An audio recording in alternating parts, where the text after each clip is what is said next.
இன்றைக்காக கர்த்தர் என் இருதயத்தில் கொடுத்த காரியம் சந்தோஷமாயிருங்கள். ஐசக் சொன்னது போல, ஏஞ்சல் வாசித்தது போல, பாடல்கள் எடுத்தது போல, சங்கீதம் 100 அவங்க எடுத்தாங்க. அது அவர் சொன்ன போல எனக்கும் கர்த்தர் ஒரே காரியத்தை குறித்துதான் ஆவியானவர் நம்ம எல்லோரிடத்திலும் பேசுவதை நாம் பார்க்கிறோம்.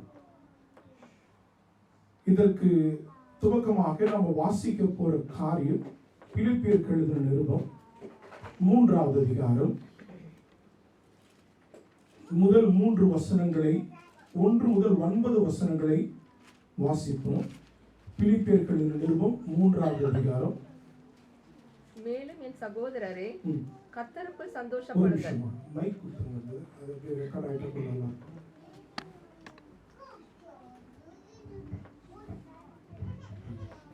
மேலும் என் சகோதரரே, கர்த்தருக்குள் சந்தோஷப்படுங்கள். எழுதினவைகளையே எழுதுவது எனக்கு வருத்தம் அல்ல, அது உங்களுக்கு நலமாயிருக்கும். நாய்களுக்கு எச்சரிக்கையாயிருங்கள், பொல்லாத வேலை ஆட்களுக்கு எச்சரிக்கையாயிருங்கள், சுண்ணத்தாரருக்கு எச்சரிக்கையாயிருங்கள். ஏனெனில் மாம்சத்தின் மேல் நம்பிக்கையாயிராமல் ஆவியிலே தேவனுக்கு ஆராதனை செய்து கிறிஸ்து இயேசுவுக்குள் மேன்மை பாராட்டுகிற நாமே விருத்து சேதனம் உள்ளவர்கள். மாம்சத்தின் மேல் நம்பிக்கை வைக்க வேண்டுமானால் நானும் வைக்கலாம். வேறொருவர் மாம்சத்தின் மேல் நம்பிக்கையாக இருக்க நினைத்தால் நான் அதிகமாய் அப்படி செய்யலாம். நான் 8ஆம் நாளில் விருத்து சேதனம் அடைந்தவன்.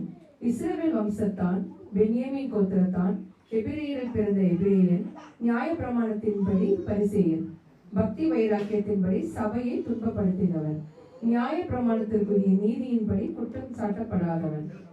ஆகியும் எனக்கு லாபமாயிருந்தவைகளையோ அவைகளை கிறிஸ்துவுக்காக நஷ்டம் என்று எண்ணினேன். இந்த 9 வசனங்கள் ஒரு அடல்ட் பின்னாடி போயிட்டீங்கன்னா அந்த சில்ட்ரனுக்கு புரித்தவங்க இருக்காங்க.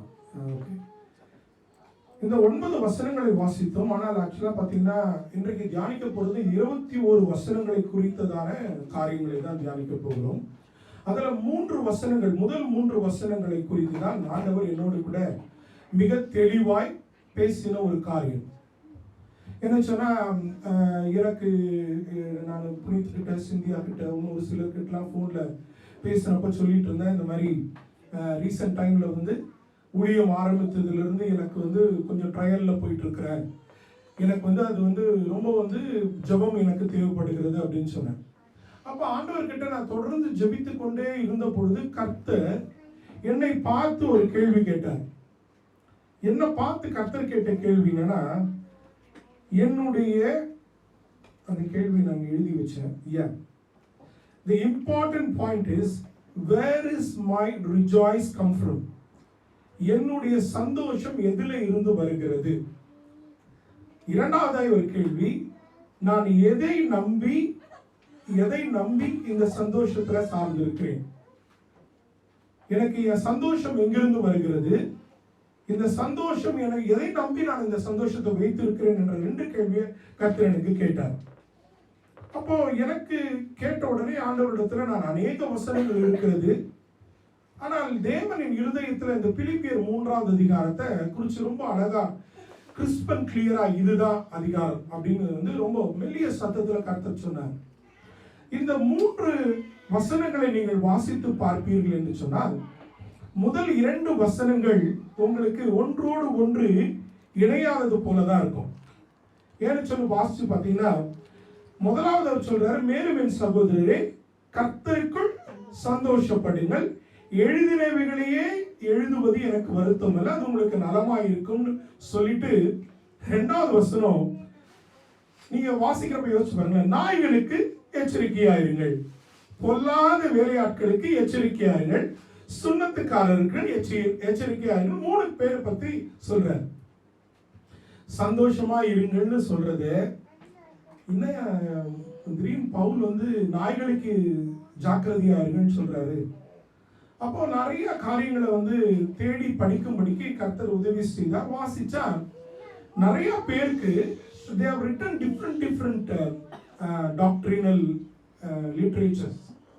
அந்த லிட்ரேச்சர்ஸ்ல வாசிச்சு பார்த்தா அவர்களுடைய கன்க்ளூஷன் என்ன, மோஸ்ட்லி கர்த்தர் ஏதோ வேற ஒரு காரியத்தை குறித்து பவுல் சொல்ல வரார், அது ஏதோ உள்ள இருக்கிற சர்ச்சை பத்தி சொல்ல வரார், இல்லை ஏதோ ஒரு காரியத்தை குறித்து சொல்ல வரார், அப்படிதான் எழுதி கொண்டே இருக்கிறார்களே தவிர ஏன் அந்த வசனம் முதல்ல எப்பவுமே ஒரு வசனம் ஒன்றோடு ஒன்று அதோட கூட அது ரிலேட் ஆகிதான், ரிலேட் ஆகினா தமிழ் அதோட சார்ந்துதான் வந்து கொண்டிருக்கும்.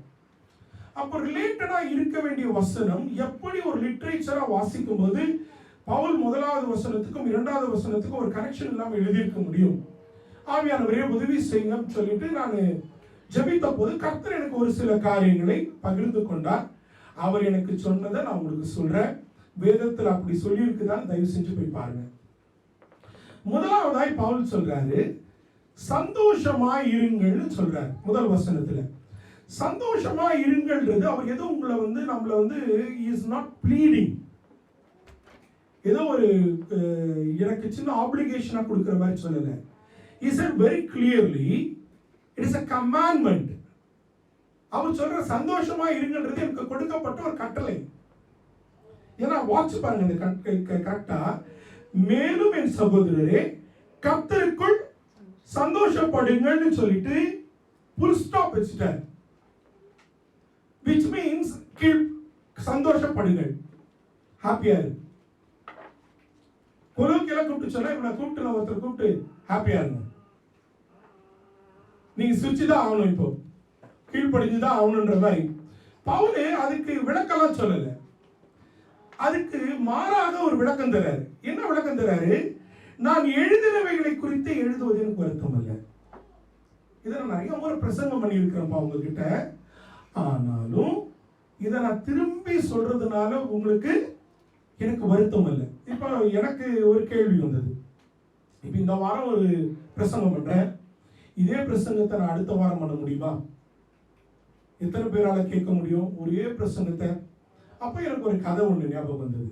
இதை நான் ரொம்ப நாளைக்கு முன்னாடி ஒரு புக்கில் ஒரு ஊழியக்காரர் எழுதி வச்சிருந்த ஒரு புக்கு. அவர் ஒரு பெரிய சபைக்கு போதகராய் அப்பாயின்மெண்ட் பண்ணாங்களாம். அந்த சகோதரர் ஈரோடு பகுதியில் ஒரு சிஎஸ்சி சர்ச்சுக்கு அவர் போனார். பவானி சர்ச், இந்த சர்ச் இடத்துக்கு அது ஒரு இடத்துல போனார். போனப்போ யோவான் 3:16 குறித்து பிரசங்கம் பண்ணாராம். முதல் நாள் முதல் பாஸ்டர் அப்படி அவ்வளோ வல்லமையாய் பிரசங்கம் பண்ணாராம். பிரசங்கம் பண்ணோடனே மக்களுக்கு எல்லாருக்கும் பயங்கரமா இவ்வளோ பெரிய நல்ல பாஸ்டர் ரொம்ப அவ்வளோ அருமையா பிரசங்கம் பண்றாரே அப்படின்னு சொல்லிட்டு அடுத்த வாரம் வந்தாராம். திரும்பவும் யோவான் 3:16 பிரசங்கம். இது கிட்டத்தட்ட பிரியமானவர்களே ஒரு 8 வாரங்கள் இதுவே போயிட்டு இருந்துச்சான். அவர் மாத்தவேலியா பிரசங்கத்தை. யோவான் 3:16 மக்களுக்கு பாருங்க, 4 வாரம் 8 வாரமா அது கேள்வி கேட்காத சபை மக்கள் எப்படி இருந்திருப்பாங்க பாருங்க.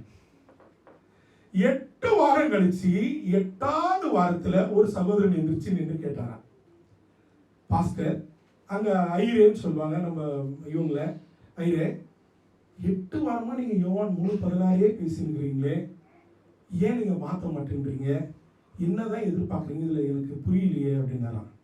நானும் 8 வாரமா பிரசங்கிக்கிறேன்பா, ஒரே மாற்றத்தை கூட சபையில காணலப்பா, அதனாலதான் திரும்ப நான் அதையே பிரசங்கிக்கிறேன்.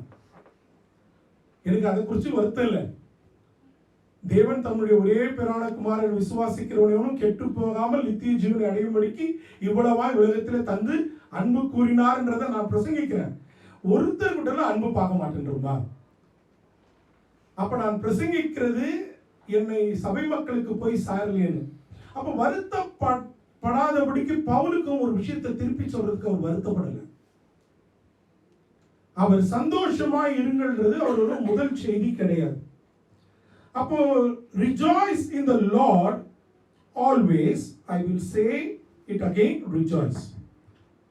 இது எங்க சொல்லப்பட்டது? பிலிப்பியர் 4:4. பிலிப்பியர் 4:4 சொல்றாரு, கர்த்தருக்குள் எப்பொழுதும் சந்தோஷமாயிருங்கள், சந்தோஷமாயிருங்கள் என்று மறுபடியும் சொல்லுகிறேன். பிலிப்பியர் சபைக்கு அதே பவுல் எழுதும் போது அதே காரியத்தை சொல்றார். கிட்டத்தட்ட 8 முறைக்கு மேலாக இந்த சந்தோஷத்தை குறித்து இந்த பிலிப்பியர் புஸ்தகத்துல மட்டும் எழுதப்பட்டிருக்கிறது. ஏன்னா 4வது அதிகாரம் 1வது வசனம் வாசிங்களே. ஆதலால் எனக்கு பிரியமும் வாஞ்சியுமான சகோதரரே, எனக்கு சந்தோஷமும் கிரீடமுமானவர்களே, எனக்கு சந்தோஷமும் கிரீடமுமானவர்களே. திரும்ப சொல்றாரு. தெசலோனியர் 1 தெசலோனியர் 5வது அதிகாரம் 16 18 வாசிங்க. 1 தெசலோனிக்கேயர் 5 16. எப்பொழுதும் சந்தோஷமாயிருங்கள். எப்பொழுதும் சந்தோஷமாயிருங்கள். இடைவிடாமல் ஜெபம் பண்ணுங்கள். எல்லாவற்றிலேயும் ஸ்தோத்திரம் செய்யுங்கள். அப்படி செய்வதே கிறிஸ்து இயேசுவுக்குள் உங்களை குறித்து தேவனுடைய சித்தமாய் இருக்கிறது. Very very clear. Rejoice always. Pray continually. Give thanks in all circumstances, for this is the God's will for you in Christ Jesus. So rejoicing is a part of God's will. நான் சந்தோஷமா இருக்கிறது தான் கர்த்தருடைய தேவ சித்தம். நான் துக்கமா இருக்கிறது தேவ சித்தம் கிடையாது. அப்போ இது ஒரு சேலஞ்சிங்கான ஒரு காரியம் தானே. இதுதான் திரும்ப பவுல் ரோமருக்கு எழுதும்போது சொல்றாரு. ரோமன் சாப்டர் 5 2 to 5 வாசிக்கிறோம். I will read it in English. தமிழ்ல நீங்க எடுத்துங்க. We rejoice in the hope of the glory of God. Suffering produces perseverance. Perseverance produces character, and character and hope. Even the trial become reason for the joy because of what God is producing.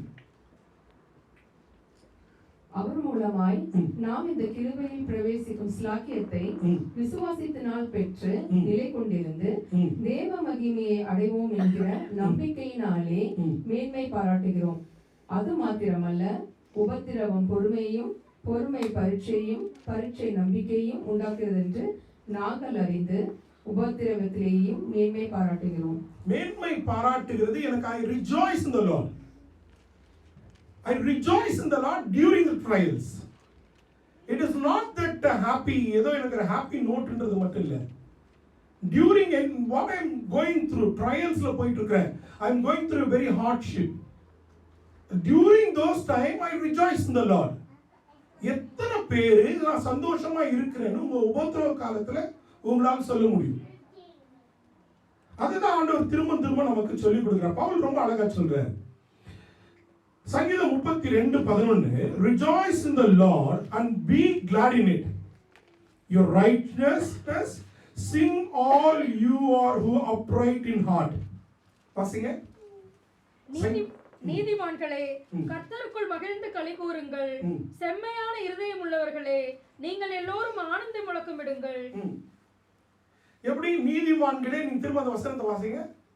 நீதிமான்களே, கர்த்தருக்குள் மகிழ்ந்து களி கூறுங்கள். கர்த்தருக்குள் மகிழ்ந்து களி கூறுங்கள். நம்ம நீதிமான்களேன்றது வேற யாரும், நம்ம எல்லாம் நீதிமான்கள் தான். நம்ம எல்லாருமே நீதிமான்கள் தான். கர்த்தருக்குள் மிகவும் களி கூறுங்கள்.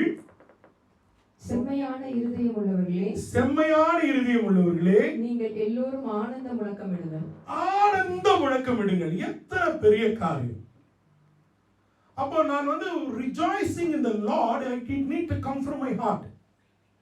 எனக்குள்ள நான் I have to be practicing it. இதை நான் டே டு டே என்னுடைய வாழ்க்கையில நான் அதை அபியாசப்படுத்த வேண்டும். இதை நான் செயல்படுத்தி பார்க்க வேண்டும். எப்ப எனக்கு சந்தோஷம் இல்லைன்னா, தேவன் எனக்கு கொடுக்கப்பட்ட கட்டளைய, கர்த்தர் எனக்கு கொடுக்கப்பட்டதை நான் நிராகரிக்கிறவனாய் இருக்கிறேன். I don't believe in that. நான் எவ்வளவு துக்கமா இருக்கிறேனோ, நான் தேவன் எனக்கு, ஆண்டவர் பவுல் மூலமா எனக்கு எழுதி கொடுத்திருக்கிறார். பவுல் மூலம் மட்டுமா தான் எழுதி இருக்கிறாரா? பழைய ஏற்பாட்டிலே எழுதி இருக்கிறார். அபக்குக்கு எழுதின தீர்க்கதரிசிக்கு எழுதின புஸ்தகத்துல 3வது அதிகாரம் 17-18 வசனம் வாசிங்க. இந்த பாடலாவே நம்ம ஃபாதர் பெர்க்மான்ஸ் இந்த பாடலை எழுதி இருக்கிறார். அத்திமரம் துளிர் விடாமல் போனாலும், ஆட்டு மந்தை முதலற்று போனாலும், கர்த்தருக்குள் மகிழ்ச்சியாயிருப்பேன். நானே என்ன சொல்லுவேன்? தேவனுக்குள் களி கூறுவேன். எத்தனை பெரிய முக்கியம். அத்தி மரம் துளிர் விடாமல் போனால், இங்கிலீஷ்ல சொல்ற, though the fig tree does not bud, yet I will rejoice in the Lord. I will be joyful in God my Savior. எனக்கு வாழ்க்கையில எதுவுமே நடக்கலனாலும் நான் ஹாப்பியா இருப்பேன். நீங்க ஹாப்பியா இருக்கிறீங்களா? உங்களை நான் கேட்கிறேன், நீங்க உண்மையா ஹாப்பியா இருக்கிறீங்களா? உங்களுக்கு கவலை இருக்குதா, துக்கம் இருக்கிறதா, ஹாப்பி இருக்கிறதா? நெகேமியா தீர்க்கதரிசி இப்படியாய் சொல்கிறார், 8வது அதிகாரம் 10வது வசனத்துல, do not grieve, for the joy of the Lord is your strength. Do not grieve, the Lord of the joy is your strength. John 16:22 சொல்லுது, என்ன சொல்லுது? Now is your time for grief, but I will see you again and you will rejoice, and no one will take away your joy. அது வாசிங்க தமிழ்ல, யோவான் 16:22.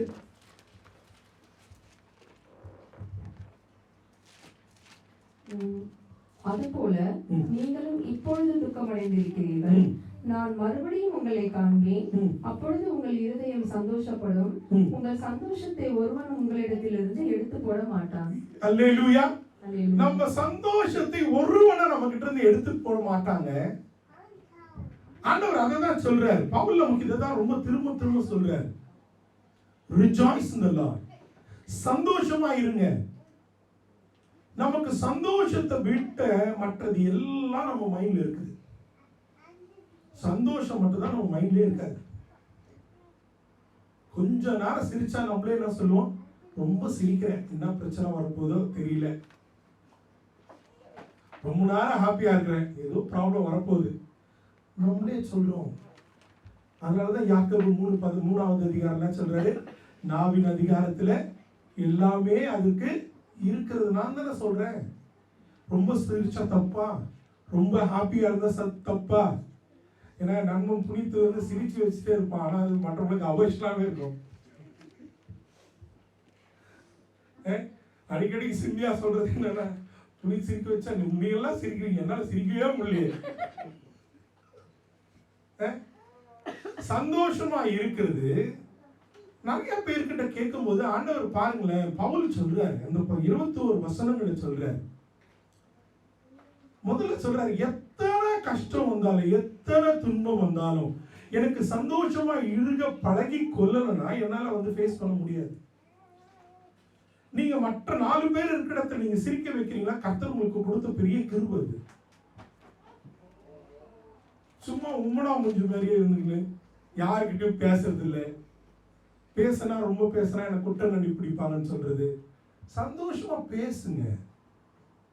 கர்த்தர் உங்களுக்கு கொடுத்திருக்கிற கிருபை. உங்களுடைய பேச்சுகளை சொல்ல, என் வாயின் வார்த்தைகள் எல்லாம் பிறர் காயம் ஆற்ற வேண்டும். பேசுறதே கஷ்டம்.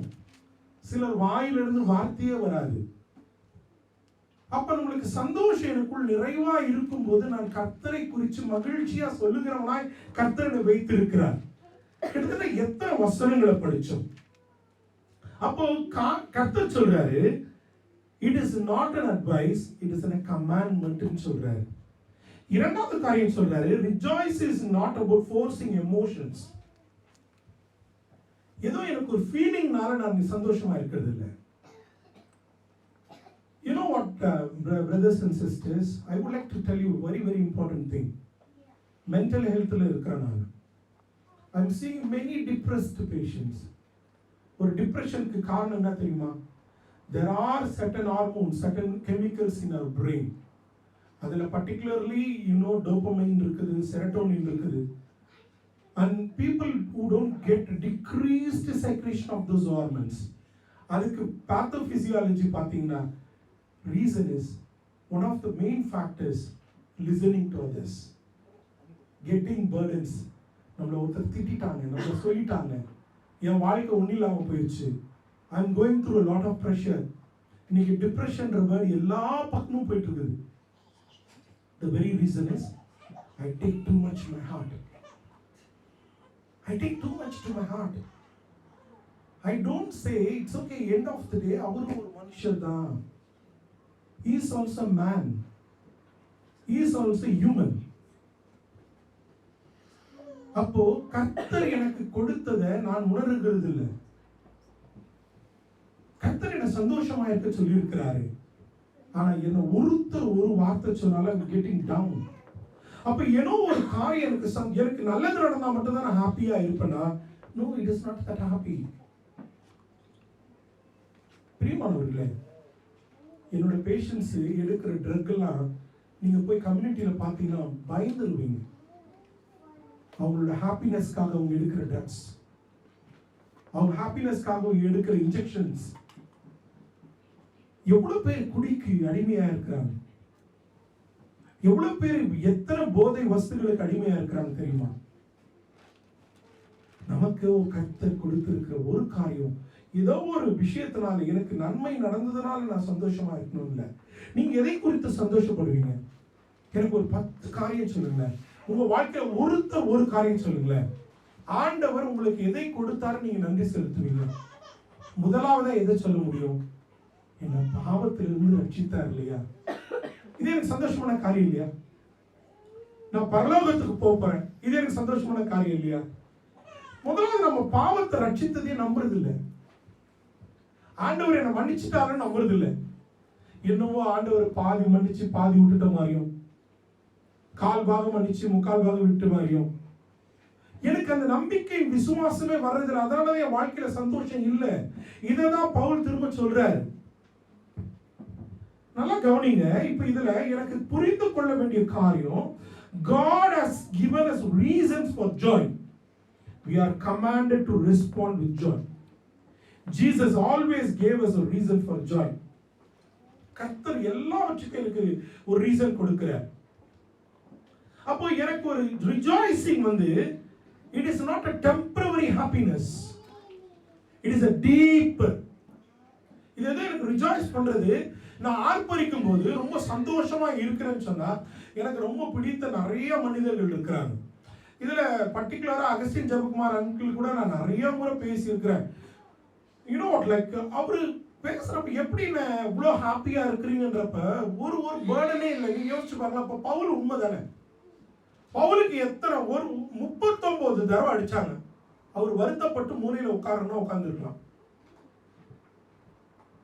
அவமானப்பட்டோம், நானு அசிங்கப்பட்ட, நான் வேதனைப்பட்டேன், இனிமேல் நான் அவமானப்படுறதுக்கு எதுவும் இல்லை, நான் எதுக்கு போடணும், என் புருஷன் எனக்கு சரியே இல்லை, என் மனைவி எனக்கு சரியே இல்லை, எனக்கு பிள்ளைங்க சரியில்லை. சந்தோஷப்படுறதுக்கு காரணம் படாம இருக்கிறதுக்கு காரணம் 1000 இருக்குது. சந்தோஷப்படாமல் இருக்கிறதுக்கு காரணம் சொல்ல 1000 லிஸ்ட்ல இருக்குது. சந்தோஷப்படுறதுக்கு என்ன இருக்குது என் வாழ்க்கையில? என்ன நல்லது நடந்துச்சு என் வாழ்க்கையில? என்ன காரியம் எனக்கு நடந்துச்சு? எது எடுத்தாலும் பிரச்சனை, தொட்டதெல்லாம் ப்ராப்ளம், எதுவுமே நேரியா நடக்க மாட்டேங்குது. நான் யாருக்கு என்ன துரோகம் பண்ணேன், நான் யார் என்ன பழி வாங்கினேன்? இதுதான் என் வாழ்க்கையில இன்னைக்கு அநேகரோட கேள்வி. பிரியமானவர்களே, ஆண்டவர் ரொம்ப தெளிவா சொல்றாரு. எப்ப இதெல்லாம் உன்னுடைய தாட்டு, என் பார்வையில் நீ அப்படி இல்லை. நான் உன்னை கண்ணின் மணியை போல உன்னை நான் மகனாக தெரிந்து கொண்டேன் என்று சொல்றாரு. ஆனா நானும் திரும்பவும் என்னை உளையான சேற்றிலிருந்து தூக்கிறத மறந்துட்டு எனக்கு கர்த்தர் சந்தோஷத்தை கொடுக்க மாட்டேன்றாரு. எனக்கு சந்தோஷமே இல்லையே. ஏன் எனக்கு வாழ்க்கையில எப்பயும் பிரச்சனை இருக்குதுன்னு நாம் சொல்றோம். அப்ப இது டெம்பரவரி கிடையாது, இது ஒரு டீப்பர். அப்ப என்னை சுற்றி நடக்கிற காரியங்களை வைத்து எனக்கு சந்தோஷம் வரக்கூடாது. அப்போ எனக்கு ரொம்ப புரிந்து கொண்ட ஒரு காரியம், நான் பவுல் சொல்கிறது போல எப்பொழுதும் சந்தோஷமா இருக்க பழகி கொள்ள வேண்டும். பக்கத்தில் இருக்கிறவங்களை பார்த்து சொல்லுங்க, நான் மறந்துட மாட்டேன், நீங்க மறந்துடாதீங்கன்னு சொல்லுங்க. அப்படி சொல்லுங்க. இல்ல நீங்க மறக்காதீங்க சொல்லுங்க, நான் மறந்துட மாட்டேன், நான் சந்தோஷமா இருக்கிறதுக்கு மறக்க மாட்டேன். ஏன்னா தயவு செஞ்சு கணவன் மனைவி கிட்ட சொன்னா, மனைவி கணவன் கிட்ட சொன்னா இன்னும் நல்லா இருக்கும். நான் சந்தோஷமா தான் இருப்பேன் சொல்லுங்க பிரதர். எத்தனை ட்ரையல் வந்தாலும் நீ என்னதான் என்ன நம்மள கர்த்தர் அப்படிதான் கொண்டு வர. சந்தோஷமா இருக்கிறதே பெரிய கிஃப்ட்டுங்க. இன்னைக்கு கர்த்தர் உங்களை இந்த சண்டே கொண்டு வந்திருக்கிறார். நீங்க இன்னைக்கு தேங்க் பண்றதுக்கு எத்தனை லிஸ்ட் இருக்குது. காலையில நான் உயிரோட எழுந்து வச்சிருக்கிறேன், நல்ல ஜீவனை கொடுத்திருக்கிறேன், பிரேக்ஃபாஸ்ட் சாப்பிட்டுக்கிறேன், மூச்சு விடுறேன், நல்லா நிக்கிறேன், நல்லா ட்ரெஸ் போட்டுங்கிறேன். எல்லாமே எனக்கு ஹாப்பியஸ்ட் ஃபீலிங் தாங்க. ஆனா அதை மறக்க எத்தனை வந்தாலும் சரி, என்னை கரம் பிடித்தவர் கைவிடுவதே இல்லை. இதுதான் முதலாவது காரியம். இப்ப இந்த முதலாவது வசனத்தை சொன்ன அவர் இரண்டாவது காரியத்தை சொல்றார், நாய்களுக்கு எச்சரிக்கையா இருங்கள். இங்கதான் ஆண்டவர் எனக்கு ஒரு காரியத்தை சொன்னார். நாய்களை குறித்து கொஞ்சம் யோசிச்சு பாருங்க. 3 காரியங்கள் சொல்றேன். நாய்கள், இரண்டாவதாக சொல்ற காரியாரு பொல்லாத வேலையாட்கள், மூன்றாவது காரியம் கிடைச்சாரு சுண்ணத்துக்காரர்கள். ஓகே, நாய்கள் நீங்க பாத்தீங்கன்னா நமக்கு இன்றைக்கு இங்கிலாந்து தேசத்துல இருக்கிற நமக்கு நாய்கள் வந்து ஒரு ரொம்ப மோஸ்ட் வாண்டட் பெட் அனிமல் இல்லையா? இன்னைக்கு பெட் அனிமல்லே அதிகபட்சம் வளர்க்கப்படுகிற ஒரு அனிமல் வந்து டாக் தான். அடுத்தது கேட். ஸோ டாகும் கேட்டும் இல்லாம நம்மளால இங்கிலாந்துல ஒரு படி மேலேயே போயிட்டான். டாக் இஸ் நாட் ஃபார் கிறிஸ்மஸ்னு எழுதிட்டான். Have you seen that? சில கார்கள் எழுதியிருப்பாங்க டாக் இஸ் நாட் ஃபார் கிறிஸ்மஸ்னு எழுதிட்டான். அப்போ டாக் அவ்வளோ ப்ரெஷியஸான ஒரு அனிமல் அவங்களுக்கு அப்படியாக மாற்றப்பட்டிருக்கிறது. ஆனா நேச்சுரலி ஸ்பீக்கிங் நம்ம சாலமோன் ராஜா ரொம்ப அழகா ஒரு விஷயத்தை எழுதியிருக்கிறார். நான் சின்ன வயசுல இதை பார்த்திருக்கிறேன். இதை நான் உங்களுடைய நினைவுகளுக்கு கொண்டு வர விரும்புகிறேன். என்னுடைய நானா இல்ல, சாலமோன் ராஜா எழுதுன்னு பாருங்க. நீதிமொழி 26:11 வாசிங்க. நீதிமொழிகள் 26:11. நாயோட கேரக்டர் பாத்தீங்களா? பவுல் இப்ப என்ன எழுதினாரு? நான் சந்தோஷமா இருக்க கூடாதுன்றதுக்கு நிறைய பேர் பேசுவாங்கடா, அதனாலதான் நாய்களுக்கு ஜாக்கிரதையா இருங்கன்றாரு. நாய்கள் போல உங்களுடைய கஷ்டங்களை சொல்லி நீங்க சந்தோஷமா இல்லாததுக்கு காரணங்கள் சொல்றவங்க நிறைய பேர் உங்களை சுத்தி இருப்பாங்க. நீங்க சந்தோஷம் உங்களுக்கு இல்லாததுக்கு நிறைய தீர்க்கதரிசி எழுவாங்க. தீர்க்கதரிசி சொல்வாரு, ஆண்டவர் உங்கள் மேல கைகளை வைத்து சொல்லுகிறார், நீங்கள் சிஸ்டர் ஏதோ ஒரு சாபம் உங்க வாழ்க்கையில் இருக்குது, அதனாலதான் உங்களுக்கு சந்தோஷம் இல்லை. இல்ல பிரதர், வேதம் அப்படி சொல்லல. என்றைக்கு ஆண்டவர் எனக்காக சிலுவையில மரித்தாரோ, சிலுவையின் சின்னம் எனக்காக எல்லாவற்றிலும் வெற்றி சிறந்தவர் ஆண்டவர். ஒரு சாபத்தை எனக்கு வெட்டு வைக்கல, எனக்கு சந்தோஷத்தை மாத்திரம் தான் கொடுக்க வைத்தார். அதே போல 2 பேதுரு 2:22 வாசிங்க. இதே வசனத்தை பேதுரு எழுதுறார். இதே வசனத்தை 2 பேதுரு 2வது அதிகாரம் 22வது வசனம். A dog returns to its vomit. நாய் தான் கக்கினதை தின்னவும் கழுவப்பட்ட பன்றி சேற்றிலே புரளவும் திரும்பினது என்று சொல்லப்பட்ட மெய்யான பழமொழியின்படியே அவர்களுக்கு சம்பவித்தது. இது மெய்யான பழமொழி. இதுதான் பவுல் எழுதுறாரு. நமக்கு தெரியும், நம்ம ஊர்ல நம்ம பழக்க வழக்கத்தில் இருக்கிற வார்த்தைகள் என்ன? பண்ணி என்னதான் கழுவி நடுவீட்டுல வச்சாலும் போற இடத்துக்கு தான் பண்ணி போகுமா. இது பழமொழி, உண்மையான பழமொழி. நாய் தான் கக்கினதை தான் தின்னுமா. அப்ப அததான் பவுல் சொல்றாரு. இதே காரியத்தை மத்திய 7:6 சொல்றாரு. Do not give dogs what is sacred. Do not throw your pearls to pigs. முத்துக்களை நாய்களுக்கு முன்பாக பன்றிகளுக்கு முன்பாக போடாதீர்கள், அது உங்களை அதுவும் பீறிப்பட்டு உங்களையும் பீறி போடும். அப்போ எனக்கு என்ன, என் சந்தோஷத்தை யாரோ ஒருவர் உங்களை பார்த்து சொல்லுகிற சூழ்நிலைகளை சொல்லும் போது நாய்களுக்கு ஜாக்கிரதையா இருங்கள். யாராவது ஒருத்தர் உங்க சந்தோஷத்துக்கு காரணம் இல்லாமல் உங்களை தடுக்கிறாங்கன்னா தயவு கூர்ந்து நாய்களுக்கு ஜாக்கிரதையா இருங்க. நாய்கள் நம்ம சந்தோஷத்தை கெடுக்க வரதான் செய்யும். நம்மள பழைய பாவத்தை குத்தி காட்டதான் செய்வாங்க. நீங்க பழைய பாவத்துல உனக்கு என்ன தகுதி இருக்குது? நீ ஊழியக்காரனா இருக்க, நீ பைபிள் வாசிக்க என்ன தகுதி இருக்குது? நீ எப்படி வாழ்ந்து தெரியுமா? உன் பாவ நிலைமை என்னன்னு தெரியுமா? இப்படிதான் சொல்லுவாங்க. நீ எந்த இடத்துல எவ்வளவு ஏழையா இருந்த தெரியுமா? உன்னோட பழசெல்லாம் மறந்துட்டு எப்படிதான் குத்தி காட்டுவாங்க. ஆண்டவர் ஒரு நாளையும் பழைய வாழ்க்கையை பார்க்க மாட்டார். ஆண்டவர் ஒரு நாளையும் பழைய வாழ்க்கையை பார்க்க மாட்டார். ஒரு இடத்துல இருந்து ஒரு இடம் கர்த்தர் நம்மளை உயர்த்தணும். நம்மளை பார்த்து உலகம் சொல்ற காரியம் என்ன, அவனுக்கு அகந்த பாரு, என்ன மேட்டுமை பாரு, தலைகணம் பாருங்க, தலை கீழே பார்க்காது. ஏன்னு சொன்னா நிறைய சம்பாதிக்கிறான், நல்ல வேலையில் இருக்கிறான், வெளிநாட்டுல இருக்கிறான், கார்ல போறான். கர்த்தர் உங்களை உயர்த்தி இருக்கிறார், சந்தோஷமா இருங்கன்னு சொல்றாரு. அவங்க சொல்றதுனால நீங்கள் அவர்களை போல மாறுவது கிடையாது. நாய்களுடைய புத்தி இப்படிதான். ஆண்டவர் தான் சொல்றாரு. இதுதான் ஆண்டவர் சொல்றாரு. நீங்க ஒரு காரியத்தை பார்த்திருப்பீங்க. ஒரு சகோதரிக்கு துணிக்கைகள், மேஜையில் இருந்த துணிக்கைகள் கீழே விழுந்த உடனே ஆண்டவர் போயிட்டு அந்த சகோதரி என்ன கேக்குது, அந்த துணிக்கைகள் எடுக்கும்போது இதை எடுத்து சாப்பிடலாமான்னு ஆண்டவருக்கு சொல்றாரு. மேஜையில் இருந்த ஒரு துணிக்கைகள் நாய்கள் தின்னுமே ஆண்டவர், விசுவாசம் உன்னை ரட்சித்தது போமான்னு சொன்னார். ஏன் சொன்னாரு? ஏனென்று சொன்னால் யூதர்கள் அன்றைக்கு ஒரு ஜாதியான மக்களை நாய்களாய் பார்த்தார்கள். இப்ப அடுத்த வசனத்தினுடைய லைன் நீங்க கரெக்ட் ஆகுது பாருங்க. யூதர்கள் ஒரு ஜாதியான மக்களை நாய்களாய் பார்த்தார்கள். அப்ப நாய்களுக்கு பரிசுத்தமானதை கொடுக்க கூடாது என்று சொல்றாங்க. யூதர்கள் மேன்மையான இடத்துல இருந்தாரு. ஆனால் கர்த்தர் என்னை புதிய யூதனாய் மாற்றி விட்டார். புதிய உடன்படிக்கைக்குள்ள நான் வந்துட்டேன். இப்ப எனக்கு நான் புறமானவன் அல்ல. இப்ப இங்க என்ன ஆண்டவர் அடுத்த கட்டத்துக்கு கொண்டு போறாருன்னா, எனக்கு விருத்த சேதனம் தேவையில்லை. அதனாலதான் சொல்றாரு, சுண்ணத்துக்காரர்களுக்கு விலகியுங்கள்.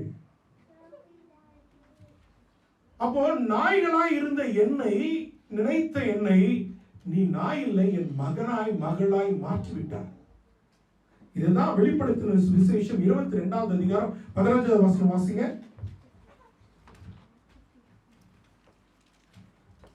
22:15. Outside of the dogs, those who practice magic arts, the sexually immoral, the murderers, the idolaters, and everyone who loves and practices falsehood.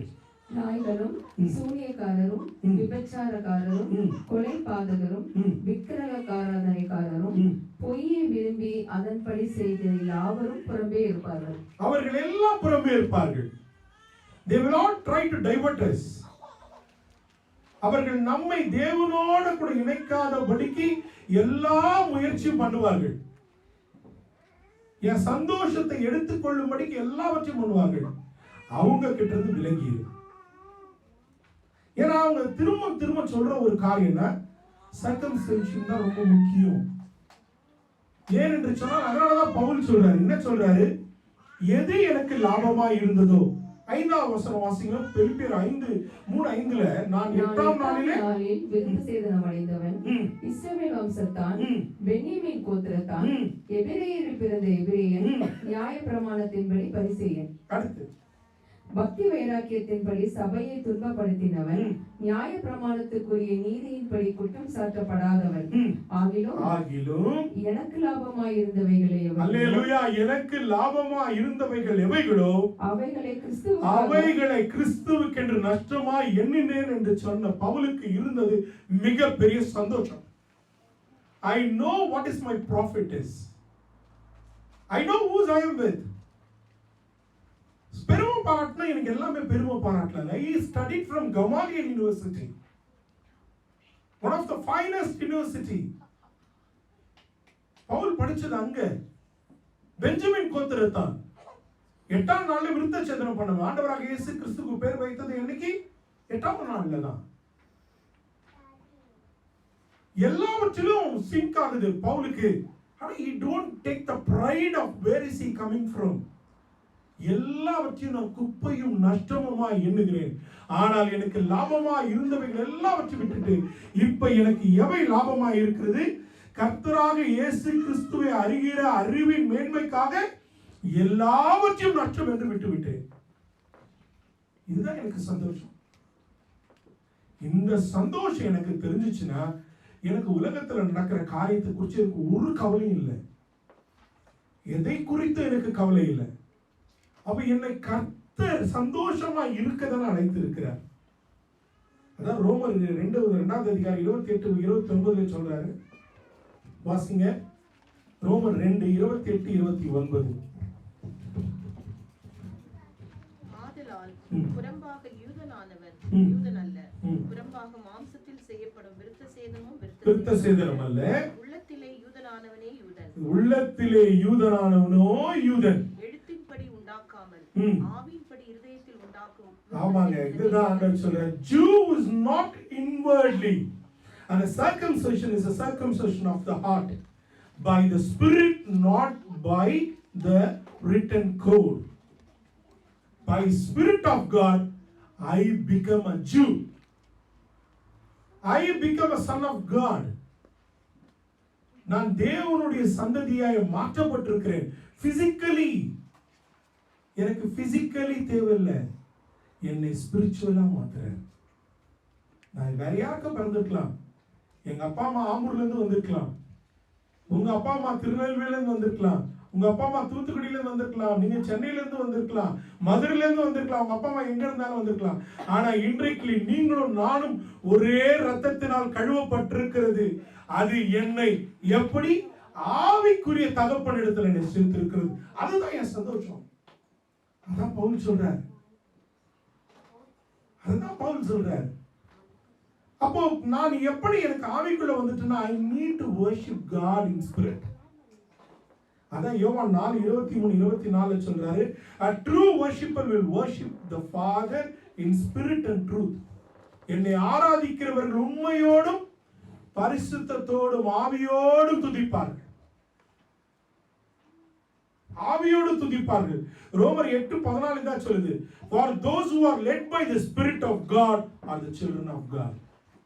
கர்த்தரின் ஆவியினாலே நடத்தப்படுகிறவர் எல்லோரும் தேவனுடைய பிள்ளைகளா இருக்கிறார்கள். அதேதான் எபிசியன்ஸ் 6:18 சொல்லுது, pray in the spirit in all occasions with the kinds of prayer and request. So I need that spirit. I need that spirit. Then only I can rejoice in the Lord. Galatians 6:14 வாசிங்க. May I never boast, expect the cross of our Lord Jesus Christ. நான் எதை குறித்தும் மேன்மை பாராட்ட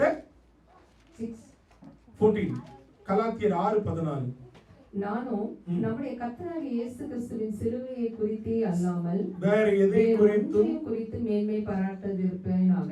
எனக்கு வேற எதை குறித்தும் எனக்கு மேன்மை பாராட்ட எனக்கு தேவையில்லை. ஆம் பிரியமானவர்களே, கர்த்தர் நம்மை அழைத்திருக்கிறதுடைய அழைப்பு ரொம்ப அழகா சொல்றார். 3வது வசனத்தில் இப்படியாய் சொல்லுகிறார், நான் மாம்சத்தின் மேல் நம்பிக்கை இராமல் ஆவியிலே தேவனுக்கு ஆராதனை செய்து கிறிஸ்து இயேசுவுக்குள் மேன்மை பாராட்டுகிற நாமே விருத்த சேதனம் உள்ளவர்கள். அப்ப என்னை கர்த்தர் அழைத்திருக்கிறார். என்னை ஆவியில என்னை திருப்படியும் மறுபடியுமாய் பிறக்க வைத்திருக்கிறார். அப்ப நம்ம பார்த்து ரொம்ப அழகான காரியங்களை பார்த்தோம். 3 காரியங்களை பார்த்தோம். என்னை கர்த்தர் சந்தோஷமா இருக்கிறதுக்கு அழைத்திருக்கிறார். என்னை சந்தோஷமா இருக்க சொல்லி கட்டளை கொடுத்திருக்கிறார். 3வதா எனக்கு 3 காரியங்களை சொல்லிக் கொடுக்கிறார். என்ன 3 காரியங்கள்? கள்ள உபதேசக்காரனுக்கு விலகிருங்கள், உங்கள் சந்தோஷத்தை திருடுகிற சாத்தானிடத்திலிருந்து விலகிருங்கள். 2வதாய் நாய்களுக்கு ஜாக்கிரதையாருங்கள். 3வதாய் உங்களை விருத்த சேதனம் இல்லாதவர்கள் என்று சொல்லுகிற சுன்னத்துக்காரர்களுக்கு விலகிருங்கள் சொல்லிட்டு 3வது காரியம் கடைசியா சொல்லுகிறார், மாம்சத்திலே நம்பிக்கையா இராமல், என் மேல நான் நம்பிக்கை வைக்காம ஆவியிலே தேவனுக்கு ஆராதனை செய்து. இன்றைக்கு பாடின பாடல்கள், கடைசி பாடலை பாடணும், நீர் ஒருவரே கர்த்தர், நீர் ஒருவரே கர்த்தர். அதை என்னுடைய வாழ்க்கையில ஒவ்வொரு நிமிடமும் உணர்ந்தவளாய் பாட யோசிக்க, நான் சந்தோஷமா இருக்கேன், கர்த்தர் நினைச்சிருக்கிறேன். துக்கமுகத்தோட இல்லை, எத்தனை இன்னல்கள் வந்தாலும் எத்தனை துன்பங்கள் வந்தாலும் முழங்கால நிக்காம எந்திரிச்சு நில்லுங்க. ஆண்டவர் நம்மை கூட பேசத்தக்கதான் என்னை சந்தோஷமாய் இருக்க கர்த்தர் அழைத்திருக்கிறார். ஆம் ஆண்டவரே,